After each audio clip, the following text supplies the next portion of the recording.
Welcome to the Abolitionist Round Table with your hosts Del, Phil, and Janice. Come on in and take a seat. You're invited to join the round table. Call 734-822-1600 to get into the conversation. And now, your hosts, Del Marsh, Phil Stargell, and Janice Daniels. And good morning. This is Phil Stargell of the Abolitionist Round Table of Michigan. Now, we also have joining us this morning the author and the writer of a Moment of Clarity. Moment of Clarity, and that is Pastor Rick Deitering. Good morning, Pastor Rick. Glad to have you with the round table this morning. We got a lot of things that we want to cover. I just want to introduce the rest of the round table this morning, but we are going to have a true round table this morning. We are in the middle of what might be the last election of this country. In my estimation, this country is headed for some real hard times if we don't come up with a solution to what's going on. So what I wanted to do was just say hello to Del this morning and just get your idea. Do you think that this may be the last free election in this country? Well, here, let me just say this. I want to say good morning and thank all our friends, Phil, that joined me at our 5th annual Holocaust tour in Farmington Hills. I had a chance to sit down with one of the survivors, took pictures with him, Jack Gunn. You'll see it on our website by Monday. And Phil, in line with what you just spoke about, just think about the nation of Israel. Who would have thought that the nation of Israel could have? It was prophesied in the book of Ezekiel about those dry bones, and we can see that that nation of Israel has been reformed and is growing and growing and growing. We have some very, very good talent on the on that stage, and I'm just going to say this right here, and it don't take but a few good men to get back in that righteous position, and we can turn this country around. Is it going to be hard? Absolutely. Is it going to be a little heavy lifting? Absolutely, it is. I'm gonna be involved in that, and I believe, just like many Americans believe, that America is the light on the shining hill. Well, yeah, I still believe that, but there are people that are actively trying to get up there and put that light out on that hill, and surprisingly enough, the first 4 letters of her name start with that hill. Absolutely.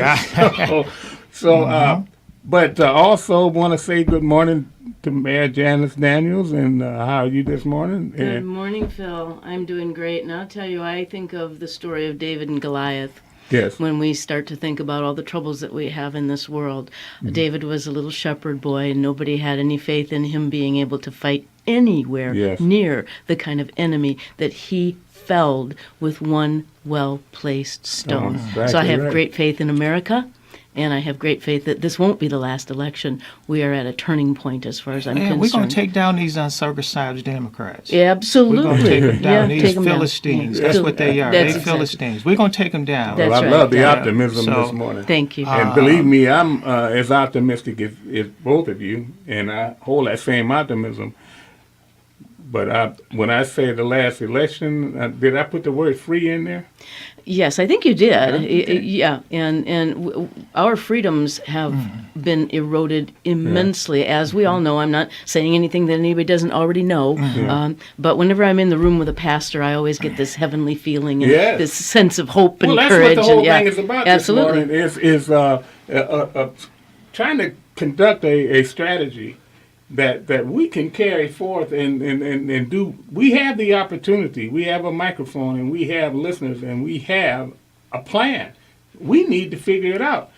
I want to just Dell just moved my heart just Yeah. with what he said. He really did.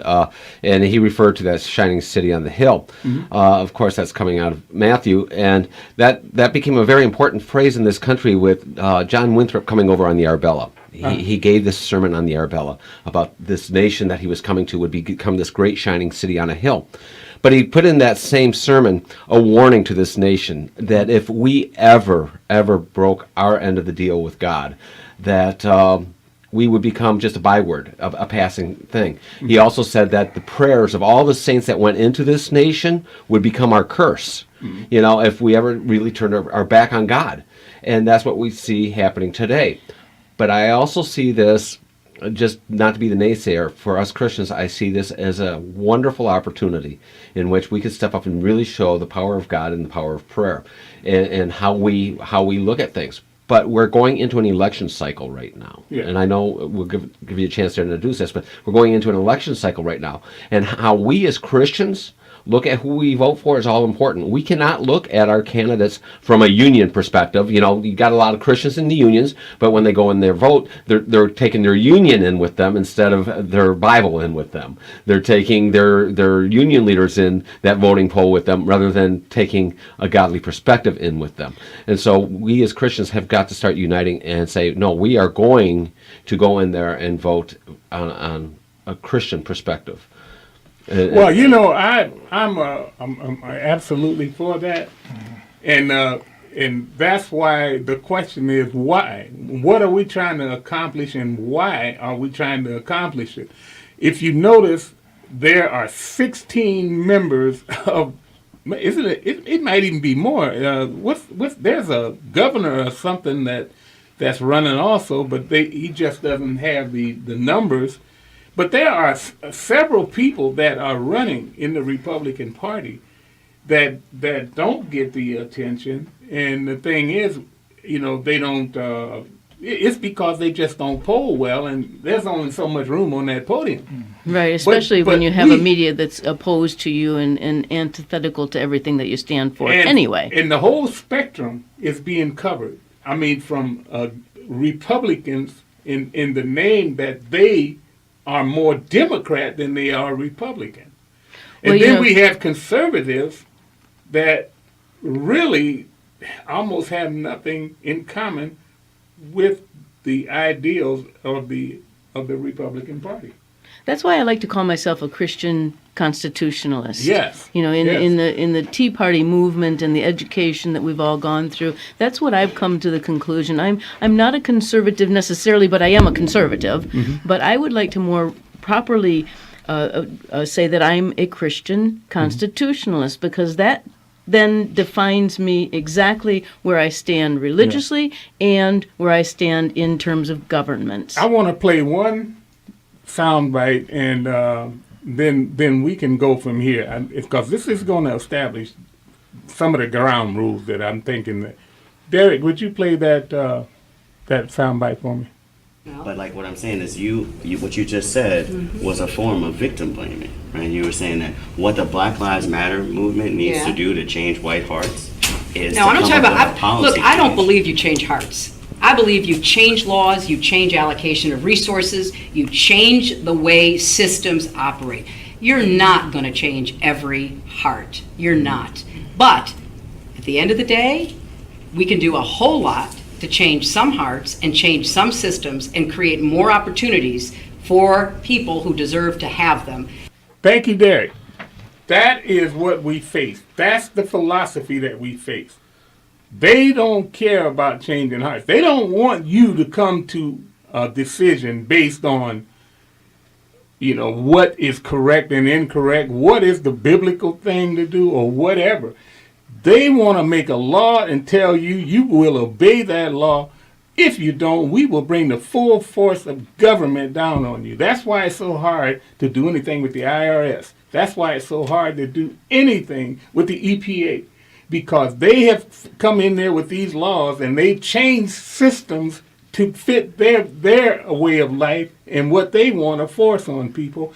And Republicans have gone along with this thing. And this is why you see some of the people that are constitutionalists are sitting back saying, what have we done here? We've put these people in power And we can't even get a hearing on what's going on because they tell us that we hate people because we're Christians, or we hate people because they are Latino, they're black, they're homosexual. And what do we get for it? We get painted into the corner of being bigots and all kind of phobia. Well, that's why we need to remember that we have to go to the source of law to really even start to define our government. And the source comes from the Bible. And even in Proverbs 29:2, it says, when the righteous are in authority, the people rejoice. But when the wicked bear rule, the people mourn. And Janice, there is the foundation. That is very, very appropriate for the next thing for Reverend Deitering to come in and tell us what we... I love that verse. You brought that verse up earlier today, and I said, yes, please start out with that verse. I absolutely love it, because that is the foundation. Yes. We want righteous to rule. Yeah. When we first came as a government, one of our founders came out and says, our Constitution will only work as long as we are a moral, religious people. Yeah. Without that, it's not going to work. The hands of our Constitution of evil people is going to take us into evil places. But with that in mind, I'm going to sit here and I want to build this argument here real quick, because I want to build, first of all, the Christian perspective. And I'm going to read a chapter from Scripture that actually a lot of Christians have problems with. But I think they're going to have a less of a problem with after I'm done here. And that's in Romans 13. And what Romans 13 says is, let every soul be subject to the governing authorities. Okay? Right. We are actually out here speaking against President Obama and against members of Congress. But we are saying, let every soul be subject to the governing authorities, for there is no authority except from God. And the authorities that exist are appointed by God. Therefore, whoever resists the authorities resists the ordinance of God. And those who resist will bring judgment on themselves. For rulers are not a terror to good works, but to evil. Do you want to be unafraid of the authority? Do what is good, and you will have praise from the same. For he, speaking of the government, for he is God's minister to you for good. But if you do evil, be afraid, for he does not bear the sword in vain. For he is God's minister and an avenger to execute wrath on him who practices evil. Therefore you must be subject not only because of wrath, but also for conscience sake.